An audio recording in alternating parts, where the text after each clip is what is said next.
Revelation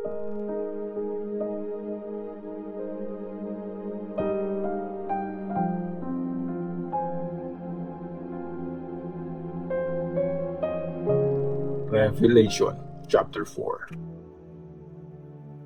Pagkatapos nun, nagkaroon ako ng isa pang vision. May nakita akong bukas na pinto sa langit. Tapos, sabi ng boses na parang trumpet. Yung una kong narinig na kumausap sa akin, sabi niya, "Halika, umakyat ka dito at ipapakita ko sa iyo ang mga dapat mangyari after nito." Bigla kong naramdaman ang kapangyarihan ng Holy Spirit na kumontrol sa akin. Tapos, may nakita ako sa langit na isang trono at may nakaupo doon. Kumikinang siya, parang mga mamahaling bato na jasper at carnelian. Tapos, may rainbow na parang emerald na nakapaikot sa trono. Sa palibot ng trono, may 24 na iba pang trono at may nakaupo sa mga yon na 24 na elders na nakaputing damit at may suot na gold na korona.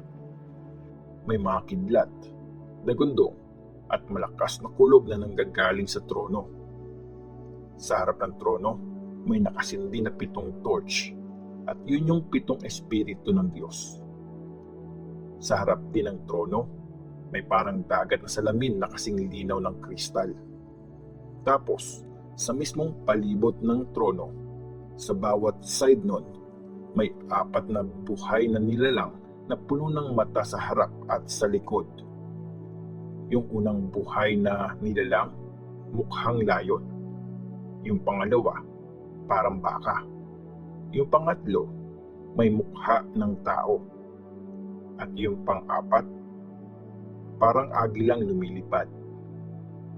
May 6 na pakpak yung bawat isa sa 4 na buhay na nilalang. At puno sila ng mata sa harap at likod. Hindi sila tumitigil sa pagkanta mula umaga hanggang gabi.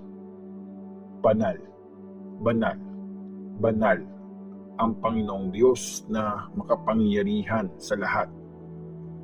Siya ang noon, ngayon at ang darating.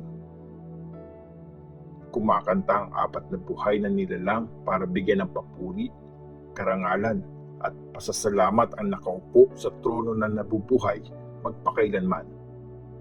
Pag ginagawa nila yan, dumadapa yung 24 na elders sa paanan na nakaupo sa trono at sinasamba nila ang nakaupo doon, ang nabubuhay magpakailanman.